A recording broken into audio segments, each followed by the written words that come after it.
जी students, अस्सलाम वालेकुम। My name is Mudassar Nawaz.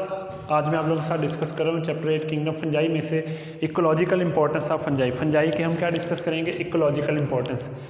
Ecological importance क्या होती है? इंपॉर्टेंस ऑफ फंजाई दो तरह की है, कुछ इकोनॉमिकल है, कुछ इकोलॉजिकल है। इकोलॉजिकल क्या होती है जी? इकोसिस्टम के अंदर इकोलॉजिकल इकोसिस्टम एनवायरनमेंट, एक फंजाई एनवायरनमेंट में क्या फ़ायदा देते हैं? फंजाई सिर्फ नुकसान ही नहीं पहुँचाते, फंजाई बहुत फ़ायदा देते हैं। फंजाई आपके पिज़्ज़े में भी होते हैं, लेकिन हम यहाँ डिस्कस करें इकोलॉजिकल इंपॉर्टेंस। इकोसिस्टम में क्या फ़ायदा हो रहा है, हमारे माहौल में क्या फ़ायदा दे रहे हैं, ठीक है, जो हमें नज़र नहीं आ रहा। अगर हम फंजाई लगी है उसे तोड़ देते हैं तो हम समझे इकोसिस्टम में जो फ़ायदा होने जा रहा है उसको ख़त्म कर रहे हैं। अब यहाँ पर बताया है इकोलॉजिकल इंपॉर्टेंस में फंजाई डिकम्पोज़र है। तो डिकम्पोज़र है, अरे डिकम्पोजिशन बैक्टीरिया भी करते हैं, इसका मतलब बैक्टीरिया के साथ साथ कौन डिकम्पोज़र है जी? जो है फंजाई डिकम्पोज़र है, अलॉन्ग विद बैक्टीरिया डिकम्पोजिशन करते हैं, डेड बॉडीज़ को डिकम्पोज करते हैं। इसका मतलब सेप्रोबिक फंजाई है, सेप्रोट्रॉफिक है। तो ये रिसाइकलिंग करते हैं न्यूट्रिएंट्स, इनऑर्गेनिक न्यूट्रिएंट जो ज़मीन में हैं। देखें, एक एनिमल है, एक प्लांट है, वो मर गया, उसकी डेथ होगी, अब वो ज़मीन पर पड़ा है, अगर वो वहीं पड़ा रहा तो उसमें जो न्यूट्रिएंट है वो ज़मीन में ना गया, सॉइल में ना गया, तो अगली दफ़ा सॉइल में वो प्लांट्स को अवेलेबल नहीं होंगे। इसलिए डेड बॉडीज़ को फंगस डिकम्पोज करती है, बैक्टीरिया डिकम्पोज करते हैं, तो रिसाइकलिंग करते हैं इनऑर्गेनिक न्यूट्रिएंट की। जब डेड बॉडीज़ डिकम्पोज होती हैं वो न्यूट्रिएंट ज़मीन में जाते हैं, सॉइल में, वहाँ से दोबारा प्लांट यूज़ करते हैं, प्लांट से फिर एनिमल में पहुँचते हैं। अगर डेड बॉडीज़ को डिकम्पोज ना किया जाए तो वो मिनरल रिसाइकल नहीं होंगे। तो ये रिसाइकलिंग करते हैं न्यूट्रिएंट्स, इनऑर्गेनिक न्यूट्रिएंट कौन कौन से? Zinc, copper, carbon, nitrogen, phosphorus, oxygen, sulphur, copper, ETC बहुत सारे हैं जिनको ये रिसाइकल करते हैं। अगर ये एक्टिविटी ना करें, ये एक्टिविटी ना हो, तो जो न्यूट्रिएंट है, बुक में लिखा है, they will be locked up in mounts of dead bodies. जो डेड बॉडीज़ हैं उनके अजसाम में न्यूट्रिएंट लॉक हो जाएंगे। अगर ऐसी एक्टिविटी नहीं होगी तो हम क्या कहेंगे कि न्यूट्रिएंट क्या होगा? न्यूट्रिएंट्स लॉक हो जाएंगे। किस में? डेड बॉडीज़ के अजसाम में। लफ्ज़ माउंट बुक में यूज़ किया।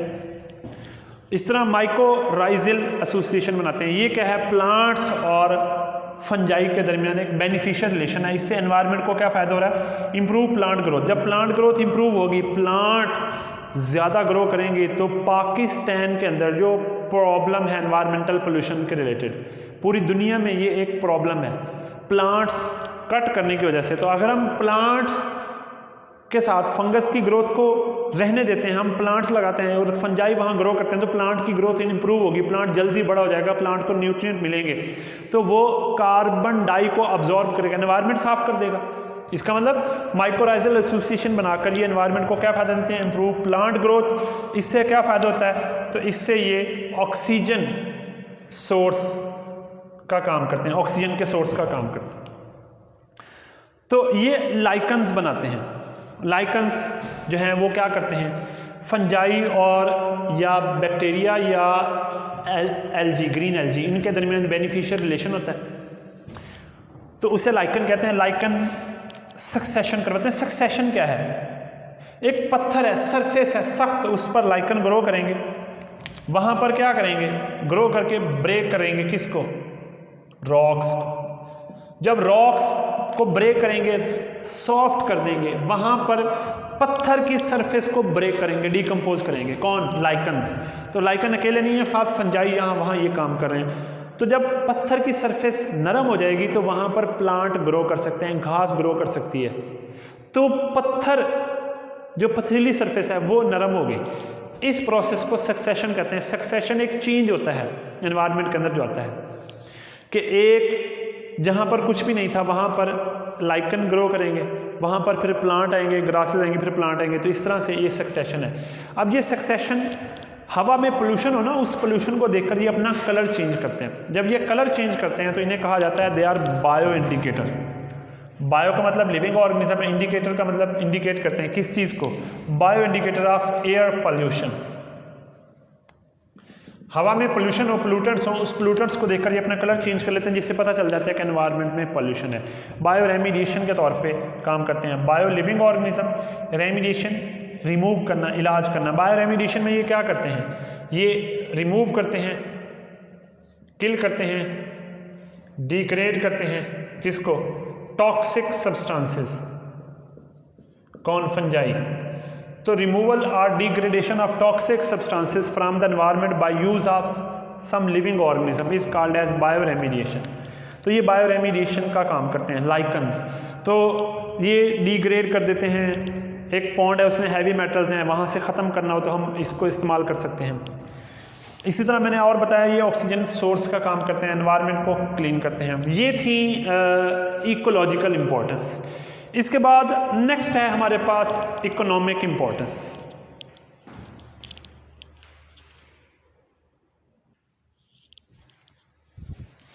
जी स्टूडेंट्स, अब हम डिस्कस करेंगे commercial importance of fungi. Commercial importance में हम पढ़ेंगे इकोनॉमिक गेन और इकोनॉमिक लॉसेस। हमें क्या फ़ायदा हुआ इकोनॉमिकली, क्या हम हासिल कर रहे हैं। तो सबसे पहले हम डिस्कस करेंगे इकोनॉमिक गेन। अच्छा, इकोनॉमिक गेन तो हमें पता चल रहा है कि डायरेक्ट हमें फ़ायदा हो रहा है। लॉस से हमें कैसे फ़ायदा होगा, फंजाई से, फंगस की वजह से जो लॉस हो रहा है, अगर वो लॉस कम कर देंगे तो फ़ायदा ही है ना। इकोनॉमिक गेन हम डायरेक्ट क्या हासिल कर रहे हैं। आपकी बुक में 6 पॉइंट्स बने, मैं उनको हेडिंग दे दूंगा 6 पॉइंट्स को। पहले पॉइंट की हेडिंग फूड सोर्स। फंजाई आपके लिए फूड सोर्स है, खुराक का ज़रिया है। आप खुराक का ज़रिए के तौर पे इस्तेमाल करें किसको, किसको जी, फंजाई को। अब फूड सोर्स में फंगस एडिबल हैं, फंजाई खाई जाती हैं। अच्छा, खाई जाती हैं, आप खाते हैं। मसलन कुछ फंगस ऐसी हैं जो आप क्या कर रहे हैं जी, खा रहे हैं। तो जो एडिबल फंगस हैं वो आप खा रहे हैं, जो एडिबल हैं वो आप खा रहे हैं, वो आपके लिए खुराक का ज़रिया है, खाई जाती हैं। मसलन पिज़्ज़े में इस्तेमाल होती हैं। मशरूम्स की तकरीबन 200 स्पीशीज़ खाई जाती हैं, ठीक है। जैसा कि इसमें बहुत सारी हैं, एगेरिकस स्पीशी है, तो एगेरिकस स्पीशीज़ जो हैं वो खाने में इस्तेमाल होती हैं। मशरूम एक ग्रुप है, उसमें एगेरिकस स्पीशीज़। मॉर्केला एक ग्रुप है, उस मॉरल्स एक ग्रुप है, मॉरल्स की कुछ स्पीशीज़ खा जाती हैं। ट्रफल्स की कुछ स्पीशीज़ खा जाती हैं।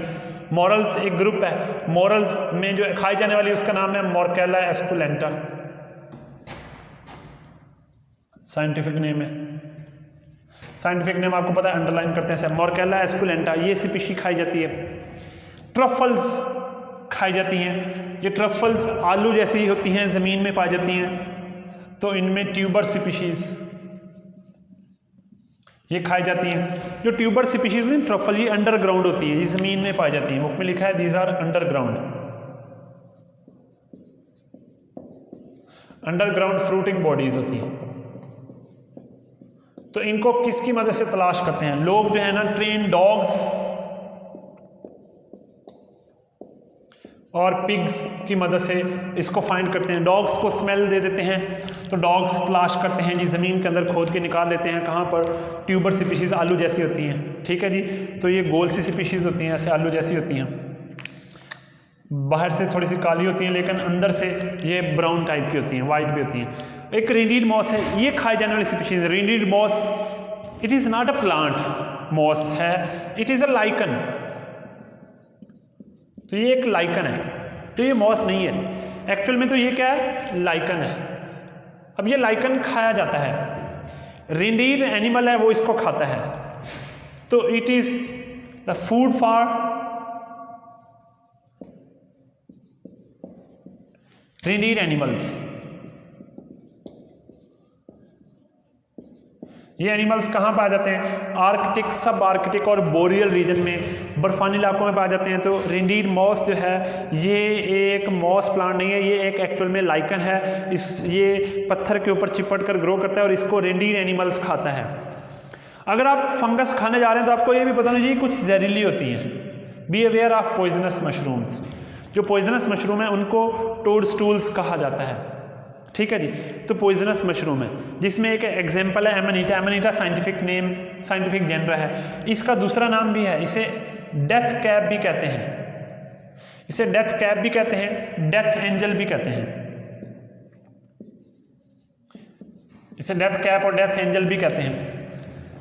एक और स्पीशी है ओम्फलेटस ओलियरस, ये भी जो है वो ओम्फलेटस ओलियरस, ये भी एक साइंटिफिक स्पीशी है। ये पॉइजनस मशरूम है जो नहीं खाई जाती, ये जहरीली है, इसको खाने से जो है वो बंदे की डेथ हो जाती है। एमनीटा को खाने से मौत का फरिश्ता आ जाता है, यानी मौत की टोपी आ जाती है, तो कह लें मौत सर पे हावी हो जाती है।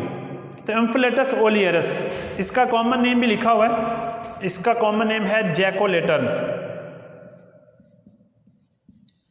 क्या नाम है जी? जैकोलेटर्न। तो जैकोलेटर्न जो है ना, ये एक कैप जैसी है, इस तरह से होती है जैकोलेटर्न।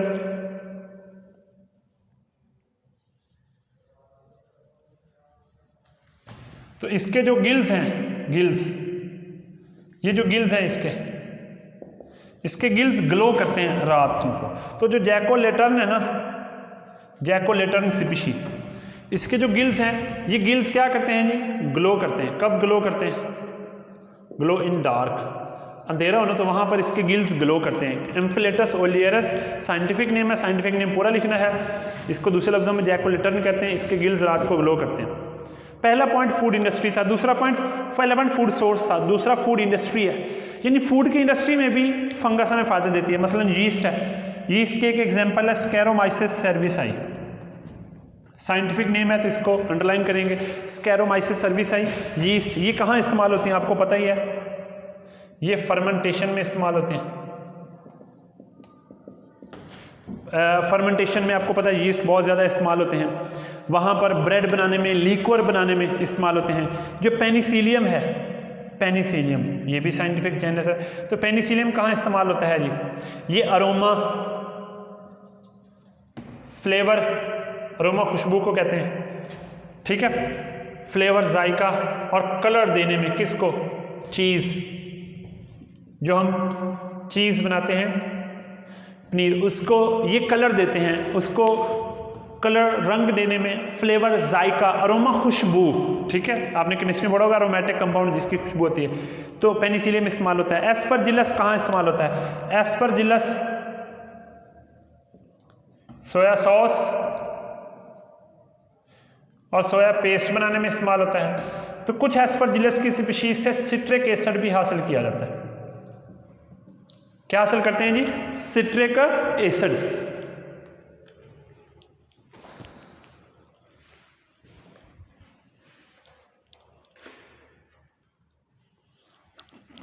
जी स्टूडेंट्स, अब इसमें तीसरा पॉइंट है मेडिसिनल सोर्स। जो फंगस हैं वो मेडिसिनल सोर्स के तौर पे भी इस्तेमाल होती हैं, हम उससे मेडिसिन हासिल करते हैं, एंटीबायोटिक्स और ड्रग्स इस्तेमाल करते हैं, हासिल करते हैं। मसलन यहाँ हम ड्रग का नाम लेते हैं, यहाँ उसका एक्शन क्या है? एक ड्रग है पेनिसिलिन, ठीक है, आपको अगर याद हो, penicillin is the drug that was first discover by a Fleming. कब डिस्कवर की? 1928। कहाँ से? From a fungus. उस फंगस का नाम क्या है? Penicillium notatum. तो साइंटिफिक नेम है, उसको अंडरलाइन करते हैं सेपरेटली। एक फंगस जिसका साइंटिफिक नेम पेनिसिलियम नोटेटस है, वहाँ से हासिल की गई थी कौन? पेनिसिलिन। ये पेनिसिलिन क्या करती है? ये